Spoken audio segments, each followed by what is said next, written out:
올바른 치유를 통한 새 사람을 입은 교회 절대제의 갱신과 그릇집이라는 주제로 저희들 하반기를 해 나가고 있습니다. 한번 고백하시겠습니다. 하나님의 은혜입니다. 자신 있게 고백하세요. 성령이 역사하십니다. 하나님이 예배해 놓으셨습니다. 세계복음화의 주역입니다. 예언하듯이 완성의 주역입니다. 주는 그리스도시요 살아계신 하나님의 아들이시니다. 아멘. 오늘 저희 교회에 지금 여러 가지 생방송을 통해서 지금 말씀이 해나가고 있습니다. 그리고 지금 병원에서 계시는 우리 또 우리 분들과 또 담양서 예배 드리신 분들, 또 이번에 새롭게 또 제주지교회 파송된 우리 정고산 장로님, 또 이하, 또 만남의 축복들을 놓고 하나님이 역사해 가실 줄 믿습니다.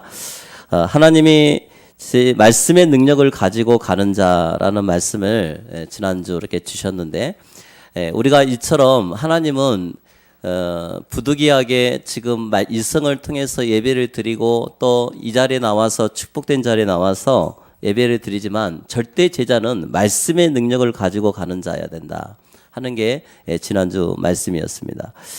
그래서 한마디로 육안이 열려있는 사람들은 영적 세계를 우리가 볼 수가 없지만, 영안이 열려있는 자들은 영의 세계를 여러분들이 보면서 말씀이 실현된 게 눈앞에 보인다는 거죠. 성도들은 여러 성도들이 있어요, 종류가. 근데 믿음 없는 사람이 있고 믿음 있는 사람이 있습니다. 저는 여러분이 말씀의 능력을 가지고 영의 세계를 볼 수 있는, 움직일 수 있는 그런 믿음의 절대 제자가 되기를 원합니다.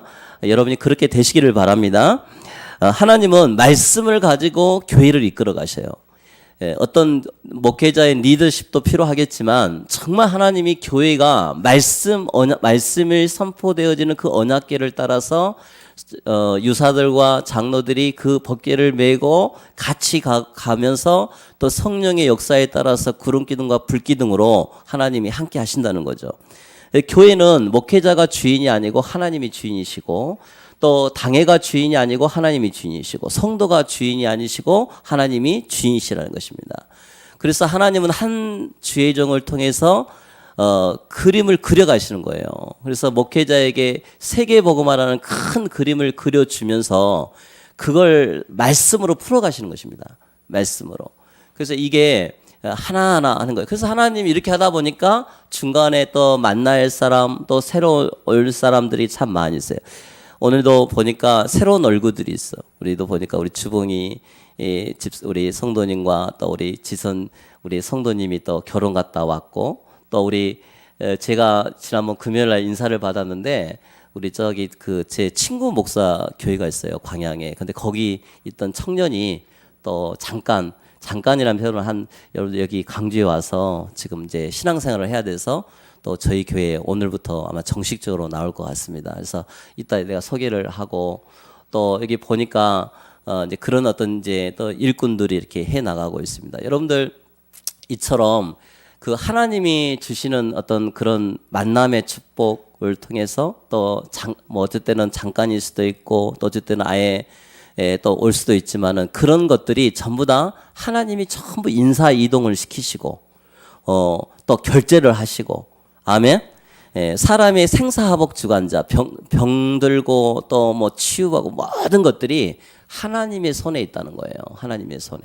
그래서 영안이 열려 있으면 이 문제될 게 하나도 없고, 말씀을 가지고 항상 긍정적으로 말씀을 가지고 하나님의 세밀한 계획을 붙잡으면서 내 생각이 아닌 말씀 속에서 그걸 이끌어가는 것이 영적 세계를 움직이는 사람들의 기도의 모습이라는 것입니다.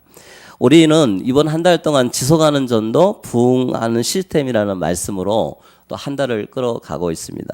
이 말씀의 능력을 가지고 하는 절대 제자들이 지난주 메시지였다면, 이번 주는 이제 영적 세계를 움직이는 기도에 대해서 말씀을 드려야겠어요. 우리 교회가 베트남 선교를 시작하던 계기가 있어요.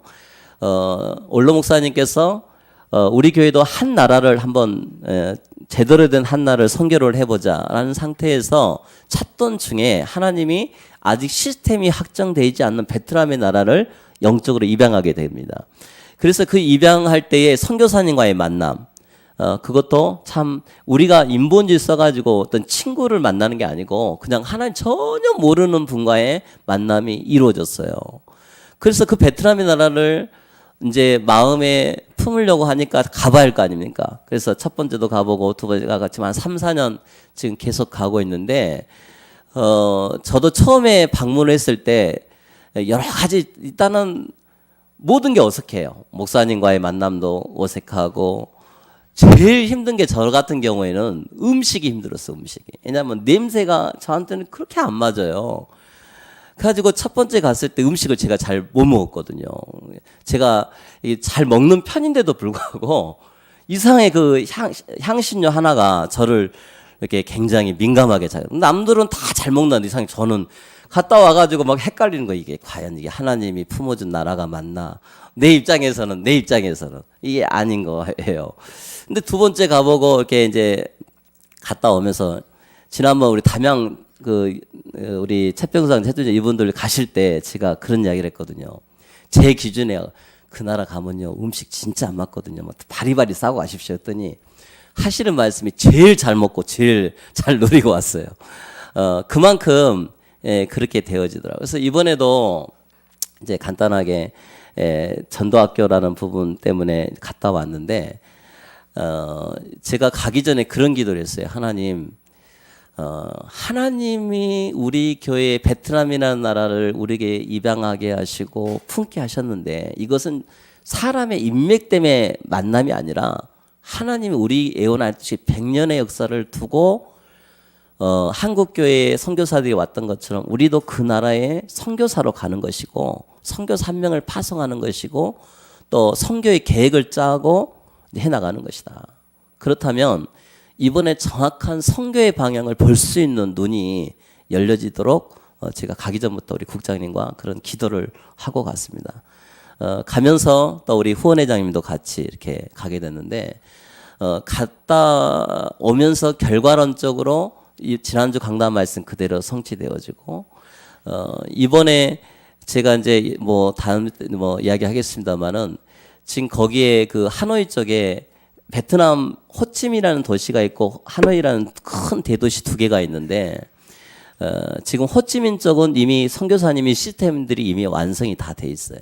근데 지금 문제는 저 큰 대도시인 하노이 쪽은 지교회 형태로만 돼 있지 지교회당도 없고 지금 아직 교회가 개척도 안 되고 그런 상태에 있습니다. 그래서 거기에 그 민풍장로라고 오랜 제자가 있어요. 근데 그분이 지금 어떻게 인도를 받고 있냐니까, 베트남 사역을 하기 위해서 현지 신학교, 베트남의 국가 정부에서 인정해주는 신학교를 다니고 계세요.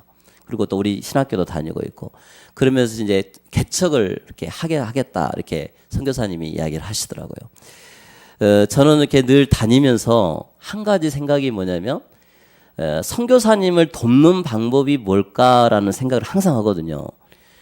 우리가 선교비 얼마 주면서 막 이렇게만 한 게 아니라, 정말로 이왕이면 그 선교사님과 같이 한 지역을 담당을 하고 후대를 키워내고, 그렇게 하면서 그 선교의 정책적인 것을 펼쳐나가는 것이 제 생각이기도 하고 또 교회 방향이 될 수도 있겠다 싶어서 그렇게 했는데, 이번에 그런 어떤 말씀의 어떤 방향을 가지고 갔는데 선교사님한테 그런 응답을 좀 받았어요. 그래서 그런 선교 현장을 개척을 하겠다는 거죠.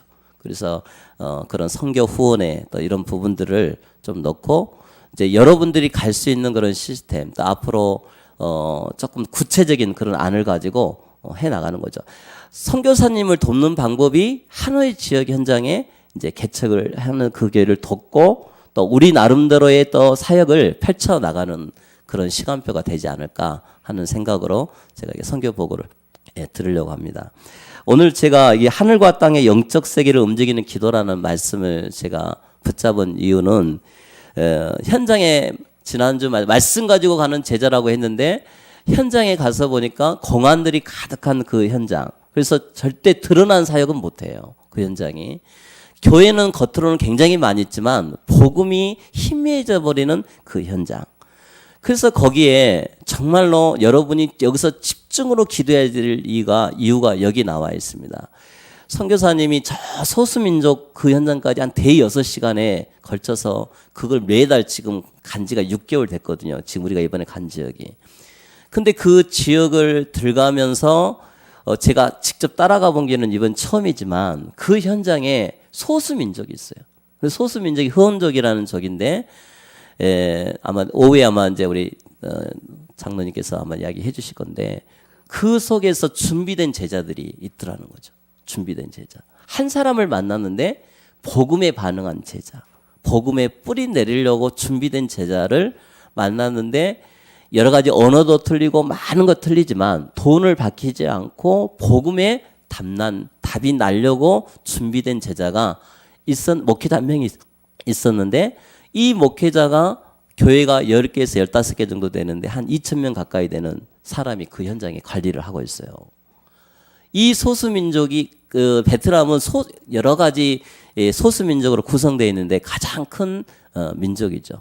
그래서 이 민족의 영적 지도자 한 사람이 복음을 받고 이제 계속해서 그 지역을 중심으로 해가지고 이제 숨은 전략을 통해서 이제 제자들을 찾아내가는 그런 훈련들을 해 나갈 때 응답을 받을 수밖에 없도록 역사하신 것입니다. 지난주 제가 천사 도움, 흑암 결박을 내가 계속 이야기를 했어요. 가면서 계속 기도했겠죠. 근데 이제 제가 이렇게 마지막 택시 타고 이제 동네로 들어가는 입구 쪽에서 어떤 일을 당했냐면 이 앞에 두 사람이 그 술 취해가지고 가는 청년이 있었어요. 근데 택시 기사가 안 비켜주니까 이렇게 헤드라이트로 이렇게 비친 것 같아요. 내가 바로 옆에 있으니까 알죠. 그랬더니 그 중에 한 청년이 와가지고 막 화를 막 내면서 돌변을 하는 거예요. 그러면서 막 좀 있으니까 이제 막 언성이 높아지면서 주먹이 막 기사한테 막 날라오고 그래서 막 피가 막 난자해지고 막 그런 일이 있었어요. 옆에서 우리가 할 수 있는 방법이 없잖아요. 등치는 우리가 훨씬 더 큰데. 그래서 이제 그러는 중에 이제 계속 흑암결박. 그래서 내가 순간에 어떤 생각이냐면 대체 이 동네가 어떤 동네이가니 이렇게 이런 일이 막 벌어진지 모르겠다. 제가 선교도 많이 나가봤지만은 이렇게 황당한 경우 당한 처음이거든요. 그래서 말씀이 생각이 났어요. 그래서 계속 놓고 기도했는데 또 좀 있으니까 또 그 옆에 있는 한 사람이 또 와서 막 이렇게 화를 내고 막 그러더라고요. 영적인 눈으로 봤을 때 이야기입니다. 그래서 그때 제가 기도하고 있었는데 마침 그 장옥강 목사라는 분이 오토바이를 타고 왔어요. 연락도 안 했는데 늦으니까 온 것 같아요. 두 사람인가 데리고 와가지고 같이 와서 와 진짜 천사가 도와주더라고. 천사. 그래가지고 그날 밤에 가서 이제 식사하면서 이렇게 이야기를 했는데 이거 한도 끝도 없습니다. 얘기하게 하려면. 근데 영의 세계를 제가 거기서 봤어요. 영의 세계를. 아, 진짜 사도행전적인 전도라는 게 이런 전도구나. 제가 선교라는 게 이런 선교구나. 그 제가 이렇게 많이 이번에 좀 보고 온 것 같아요. 왜냐하면 그 현장은 공안이 있어가지고 정부에서 공식적으로 설교권이 허락되지 않는 사람들은 외국인들은 설교할 수가 없습니다. 그래서 호텔 같은 데서 이렇게 해야 되고 하는데 거기는 이미 펜션을 만들어 놔가지고 손님을 받을 수 있게끔 만들어. 그래서 거기 안에 서게 된 거예요. 여러분 사진 보면 알겠지만. 그래서 이 사람들 중에 좋은 사람도 많아요. 근데 한두 사람은요 눈이 아주 초롱초롱하니 말씀을 받고 이렇게 되어지더라고.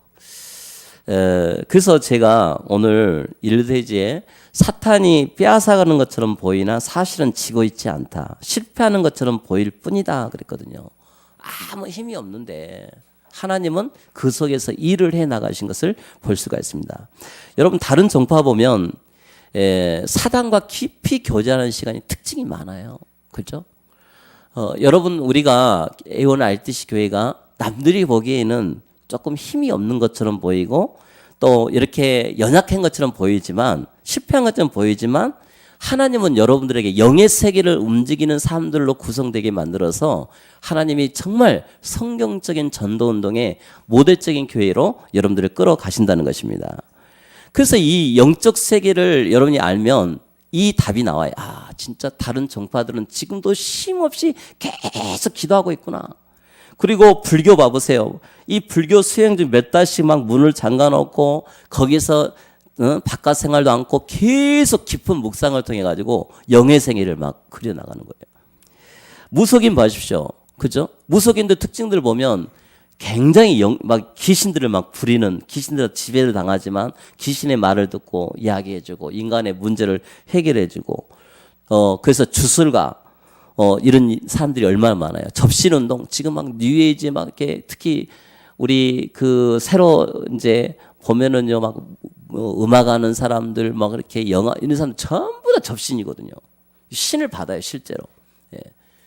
그런데 우리 하나님의 자녀들이 기도하고는 싶은데 기도가 안 되니까 막 신비주의 쫓아가지고 막 기도를 해보기도 하고 율법주의 성경 공부를 통해서 해보기도 하지만 사람이 영적 변화가 절대 되지는 않습니다. 불건전 신비주의 또 막 금욕주의 막 이런 기운동 이 막 보통 문제가 아닙니다. 그런데 모든 종교가 다 하고 있는데 한마디로 말하면 틀린 체험을 하고 있다는 것입니다. 결과론적으로 재앙이 계속 몰릴 수밖에 없어요. 여러분 예언 알뜰시 교회가 이 종교처럼 만약에 교회가 돼버린다면 어떻게 되겠어요? 우리가 올바른 전도운동을 하지 않으면요 앞으로 교회는요 10년 지나고 20년 100년이 지나고 나면 우리도 이런 현상이 벌어질 수밖에 없어요. 예. 그래서 하나님은 어떤 특별한 기도 시간을 가져야 하냐 이렇게 말씀하고 계십니다. 하늘과 땅을 움직이는 영적 세계에 대한 특별한 시간을 가져야 되는데 복음에 담난 사람이 하는 것이 기도라는 거예요. 여러분 하나님의 말씀을 가지고 정말 여러분이 기도할 때 영의 세계가 움직여지고 영안이 열려져서 하늘 군대가 동원되어지고 실제로 하나님이 흑암이 떠난다는 것을 믿으시기를 바랍니다. 예언 알뜰시의 주인은 하나님이랬어요. 여러분은 평일날 흩어지는 교회로 다 있습니다. 그래서 오늘 예배 안 나오신 분들도 전부 흩어지는 교회에서 예배를 드리고 있단 말이에요. 근데 하나님은 여러분이 막 기도를 열심히 하는 게 아니라 복음을 누리는 기도를 하기를 원하고 계십니다. 여러분이 각인뿌리 체질에 답이 나야져야 언약 잡고 복음 누리는 기도가 있어요. 제가 해외를 가면 뭐 하는지 아십니까? 메시지 계속 입사시간 듣고 꼭꼭 기도해요. 하나님 말씀으로 정말로 무장하기 위해서 계속 기도할 수밖에 없어요. 그게 각인뿌리 체질을 내는 방법입니다. 시대를 바라보는 깊은 기도. 그래서 지금 이 시대가 지금 이렇게 흘러가고 있는데 우리 예언 알뜰시는 어떤 선교를 해야 되고 어떤 준비를 해야 되고 저는 선교 준비할 때요. 우리 한국교회 초창기 때 들어오셨던 선교사님을 제가 생각을 했어요. 이번에 이렇게 한 사람을 깨워가는구나. 이게 제가 보는 눈이었어요.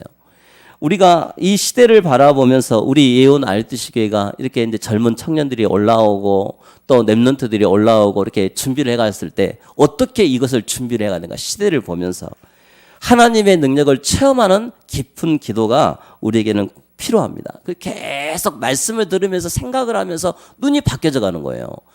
신앙의 생활은 하나님과 1대1입니다. 근데 내가 하나님 앞에 고정관념, 각인뿌리 체질이 잘못된 거로 딱 뿌리 내렸으면 여러분 절대 안 바뀌어요. 그 사람들은 거기서 태어나고 거기서 죽었어요. 바뀌겠어요? 절대 안 바뀌어요. 그런데 한 명의 18살 때 한 사람이 나는 하나님을 믿는 사람, 나는 신학교를 가야겠다. 그래서 신학교를 가서 개척을요 18살 때부터 이 사람이 한 거예요.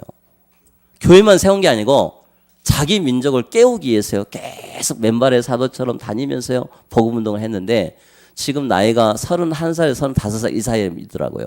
그런데 이분이 지금요 교회를요 10개 정도, 지교회까지 10개. 교회도 커요. 그 정도 베트남에서는 교회 규모가 큽니다. 예, 그래서 거기에 이제 소수 지도자들을 또 세워가면서요 10명의 정도로 한 2,000명 가까이 되는 성도들하고 30대 초반이에요. 여러분 만약에 그 밑에 있는 나이들 또래를 사람들 보니까 거기서 태어나고 거기 산골에서 태어나는데 무슨 꿈이 있고 무슨 생각이 있겠어요. 부모로부터 물려받은 신앙생활 속에 하나님이신 전도와 이 선교의 꿈이 있으니까 자기는 그렇게 했다는 거예요. 이분은 손대는 것마다 다 돼. 잘 돼. 그러니까 공산주의 공산당 간부도에 와가지고 당신 이거다면 그럼 서로 친하게 되고 그러니까 이 사람이 복음을 받게 되니까 동네 사람들이 야, 저 장학관 목사는 돈이 많다는데 자기는 돈이 없대. 근데 하나님이 주신다고 얘기를 하더라고요. 여러분, 이처럼 우리 한국 초창기에도요, 이런 생각들이 참 많았어요. 믿음의 선진들, 믿음의 우리 여러분 조상의 할아버지 할머니들이 복음을 받아들여가지고 한국에 이렇게 복음이 확산이 되어져서 이렇게 말씀했는데 또 세월이 100년이 흘러버리니까 또 종교 생활에 빠져버린 거예요. 우리가 이 시간에 붙잡고 실천하는 기도가 자꾸 강단의 말씀을 통해서 예배 치유받고 여러분 말씀에서 나오는 모든 것을 통해서 끝나시기를 바랍니다. 뭐가 끝내야 되냐? 누가 알아주지 않으면 섭섭하고 사람들이 뭐라고 하면 섭섭하고 상처가 되고 그게 아니라 오늘 해주신 말씀으로 우리는 끝내고 또 한 걸음 한 걸음 해나갈 줄 믿습니다. 이런 영적 치유가 강단 말씀을 통해서 일어나야겠어요. 그래서 무능치유, 경제치유, 육신치유가 다 되어져서 말씀을 못 알아들어도요. 하나님 주신 말씀 가지고 야 그래 영의 세계가 움직인다는데 하나님 이걸 체험하고 싶습니다. 예. 실제로 하나님이 어떻게 역사하신가. 그래서 오늘 사도행전 18장 5절 11절에 바울은 우리와 똑같은 전도를 해나가고 있다는 것입니다. 바울이 고린도에서 전도하는 내용으로 이루어진 본문인데요. 영적 세계를 움직이는 기도 속에서 만남의 축복이 이루어진 것입니다. 사도행전 18장 5절에는 바울이 하나님 말씀에 붙잡혔어요. 여러분 오늘 메시지 여러분 잘 붙잡으면서 여러분 영혼 속에 단어 한 가지, 본문 제목 한 가지만이라도 말씀을 붙들고 기도하시기를 바랍니다. 하나님 내는요 정말 이 말씀이 내게 답이 돼야 돼. 뭐가 답이 되냐? 생각이 끝나버려야 돼요. 아 이거 하나님이 숨은 게 내 속에 정말 하나님이 있는 잘못된 생각이 있으면 말씀으로 바꿔버려야 돼요. 그래서 이 주신 말씀을 붙들고 바울이 여기 읽어보면 알겠지만은 계속 이게 뭔가 이 전도운동이 일어나야 되는데 막 부딪히고 막 유대인들하고 부딪히고 막 이런 일들이 벌어진 상태인데도 불구하고 하나님의 숨은 계획을 찾는 기도를 위해서 했던 것입니다. 그래서 바울은 복음의 답이 났어요. 깊은 이 영적 세계를 바라보면서 오직 하나님의 숨은 계획이 무엇인가 이걸 찾은 거예요. 예언할 뜻이 교회는 강단 말씀을 통해서 하나님의 숨은 계획들이 발견되시기를 바랍니다.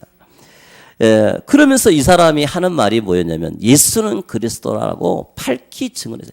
교회에 다니는 사람들 수없이 많습니다, 여러분들. 그런데 예수를 박힌다는 뜻이 뭘까요? 사도행전 14장 3절 말씀에 뜻을 풀어 그리스도가 해를 받고 죽은 자 가운데서 다시 살아나야 할 것을 증언하고 이르되 내가 너희에게 전하는 이 예수가 곧 그리스도라. 아멘? 이게 복음이에요. 우리는 이 복음을 땅끝까지 증거하라고 우리 교회를 세우시고 베트남이라는 나라를 우리가 주된 주력 선교로 할 수 있도록 조인을 시켜주신 거예요. 조인을.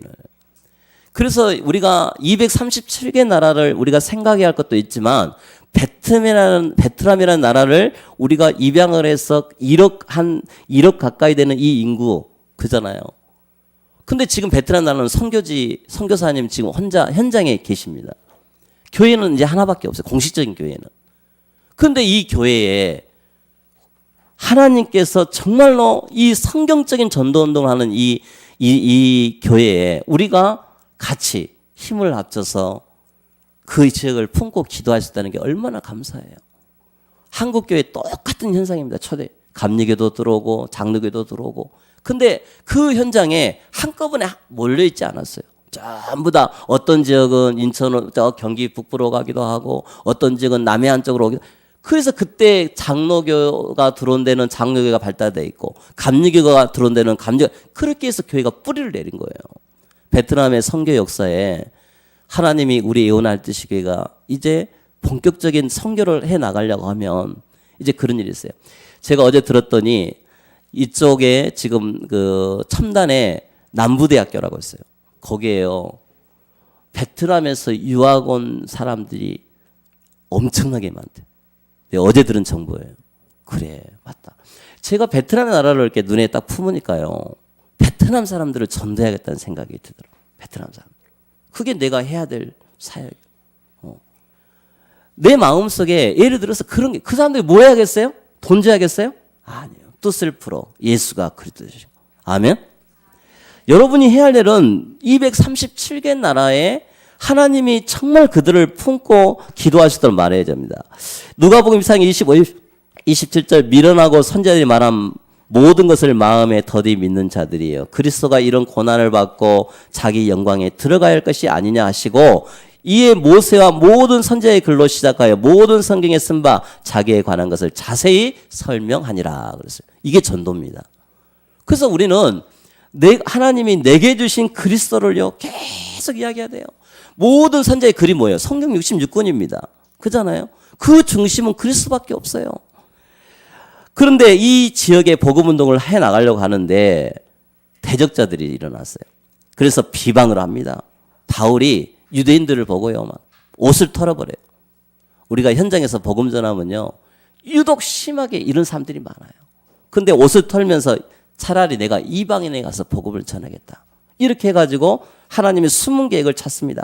마태복음 10장 13절 14절 예수님이 이렇게 가르쳤어요. 그 집이 이에 합당하면 너희 빈 평안이 거기 임할 것이요 만일 합당하지 아니하면 그 평안이 너희에게 돌아올 것이니라. 누구든지 너희를 영접하지도 아니하고 너희 말을 듣지도 아니하거든 그 집에나 성에서 나가 너희 발에 먼지를 털어버리라. 쉽게 기분 나쁘다 이거예요. 에이 내가 이 집에 상종하나 보자. 그잖아요. 근데 성경에도 그렇게 얘기 나왔어요. 우리가 복음을 전하러 갔는데 그 집이 복음을 안 받아들여요. 이번에도 가니까 그 장옥강 목사가요. 아주 풍성하게 음식을 얼마나 정성스럽게 그렇게 나오는지 모르겠어요. 그래서 그런가 내가 음식이 맞더라니까요. 음식이 너무 맛있어요. 우리가 그런 중심을 보면서 그 사람들에게 많은 거예요. 근데 현장에는 우리를 싫어하는 사람이 너무너무 많이 있습니다. 근데 그것도 영의 세계가 움직이니까 그걸 찾아가는 거예요. 자, 하나님을 그러는 중에 보세요. 결론이 어떻게 됐습니까? 하나님을 경외하는 디도 유스로드라는 사람의 집에 그 잡은 해당 옆이라. 결과가 어떻게 됐습니까? 해당장 그리스도가 온 지방과 더불어 주를 믿으며 수많은 고린도 사람도 듣고 믿어 세례를 받더라. 아멘? 한 사람을 만났는데 그 족속 전체가 복음을 받게 되는 거예요. 근데 그날 밤에 주님께서 말씀하십니다. 환상 중에. 영의 세계가 열린 거예요. 너는 두려워하지 말라. 침묵하지 말고 말하라 이거예요. 내가 너와 함께 있음에 어떤 사람도 너를 대적하여 해롭게 할 자가 없음이니 이는 이 성중에 내 백성이 많음이라. 한 사람을 만났는데 붕이 돼버린 거예요. 한 사람을. 그래서 나중에 이 성에서요. 남아있으라니까 1년 6개월을 남아있었습니다. 그러면서 뭐합니까? 그 가운데서 하나님의 말씀을 가르치니라. 우리 예원알뜰시 교회가 이런 선교와 이런 전도의 축복을 누려야 할 줄 믿습니다. 어떻게 지속하는 전도와 부흥 시스템을 누릴 수 있는가? 제가 하고 싶은 말은 늘 하는 말이 오직입니다. 그리스도. 다른 방법이 없어요. 여러분이 강단에서 주신 말씀을 통해서 오직의 유일성의 응답, 오직의 정말 하나님이 이 그 축복을 내가 누리면 하나님은 나와 여러분 우리 교회를요 재창조의 축복 속으로 하나님 응답을 받게 하시는 거예요. 아유 안 됩니다. 여러분 생각이에요. 하나님은요 재창조의 응답으로 지금까지 40년 동안 하나님이 함께 하셨던 것처럼 앞으로 우리 교회 30년도 하나님이 그렇게 응답하실 줄 믿으시기를 바랍니다. 재창조의 응답. 하나님이 역사하셨어요. 그래서 성경에서는 무엇 갖고 해야 되냐? 출애굽기 3장 18절, 이사야 7장 14절, 마태 10장 공통점이 뭐예요? 6월절의 희생자. 그리고 하나님이 함께 하신다. 그리스도의 응답을 가지고 하나님이 함께하는 축복을 누렸을 때 3저주의 해결자이신 그리스도가 여러분과 함께 하신 것을 믿으시기를 바랍니다. 여러분이 가는 때마다 배경은 누구예요? 우리 뒤에는요. 공안보다 더 무서운 천사가 있어요. 남목사님, 우리 나경선님들 공안을 보면서 저 사람 무서운 사람이래. 공산당 무서운 사람이래.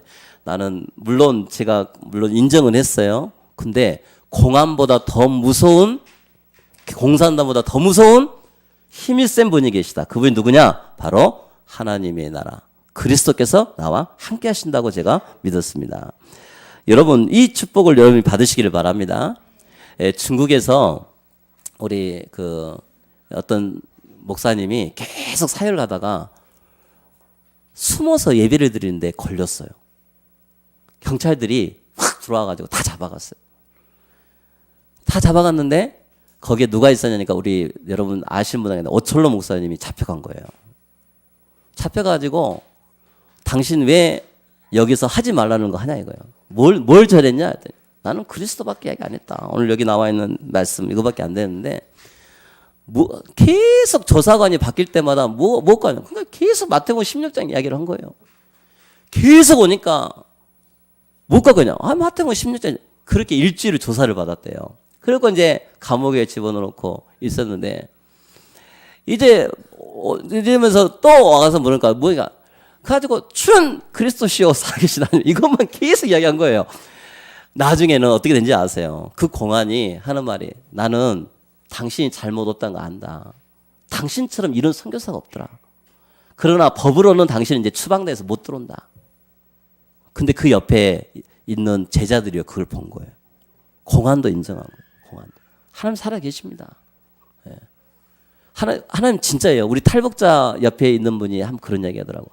하나님 살아 계시대. 계속 기도했더니 하나님이 지금 압송돼야 되는 그 상황 속에서도 자기를 끄집어내 주시더라고요. 예. 이처럼 하나님은 우리가 문제가 왔을 때 축복으로 볼 수 있는 이런 응답을 하나님이 주셨다는 것입니다. 요셉은 노예로 가는 것은 정말 문제가 아니라고 그랬어요.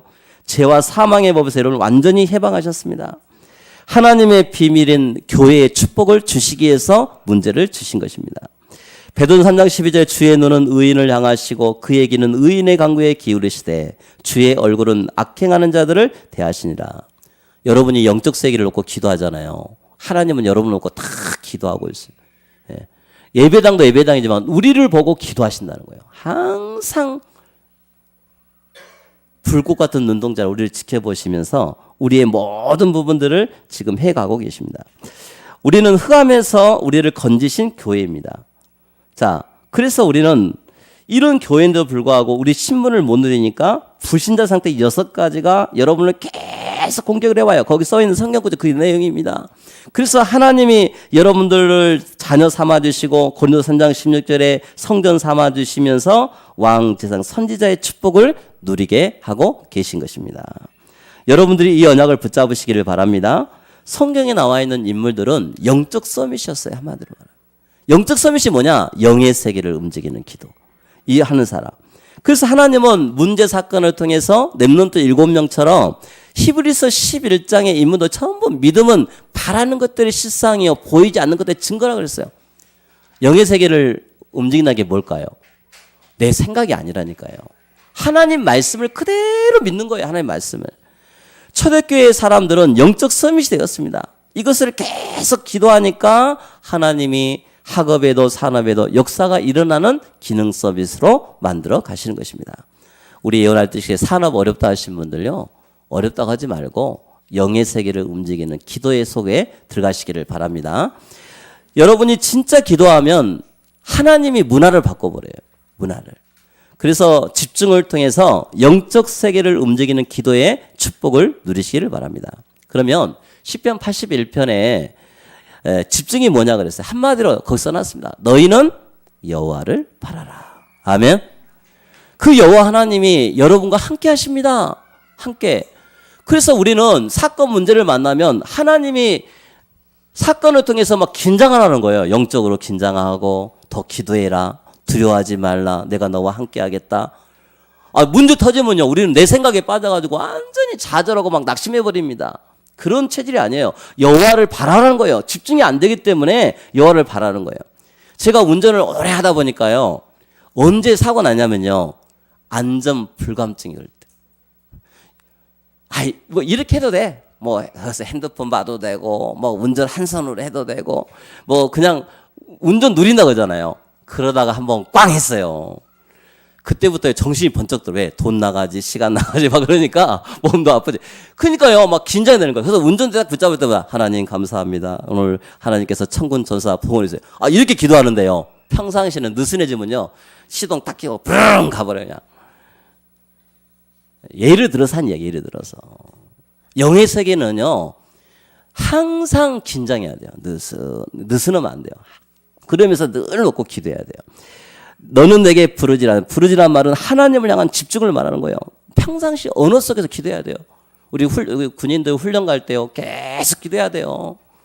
우리 동혁이 나왔는데 동혁이가 왜 다리 부러진지 아세요? 긴장 안 했어. 그잖아요. 그러니까 하나님 앞에 예배 드릴 수 있도록 만들어준 거예요. 40일 동안 하나님의 나라 일을 설명했다 그랬습니다. 40일 동안 집중을 설명한 거예요. 그랬더니 응답이 일어나기 시작했습니다. 여러분 예배 드릴 때 주일날 가서 말씀의 흐름을 붙잡고 사도의 가르침을 받아서 하나님의 이유가 있는 말씀을 가지고 서로 포럼하고 말씀 실현을 누리고 구원받는 건 늘 감사하며 오로지 기도에 힘쓰는 여러분 되시기를 바랍니다. 바울이 복음을 전하니까 아시아에까지 복음이 전달되어지고 마게도냐까지 복음이 전달되었어요. 그죠? 결론입니다. 지구상의 가장 큰 선물이 뭘까요? 복음의 담난자의 기도입니다. 여러분 최고의 선물은 그거예요. 하나님이 지구상에서 주신 가장 큰 선물이 바로 기도입니다. 지상에서 가장 중요한 힘이 기도입니다. 그래서 영적 세계가 움직이고 흑암 권세가 무너지고 행복은 하나하나 되게끔 되어 있어요.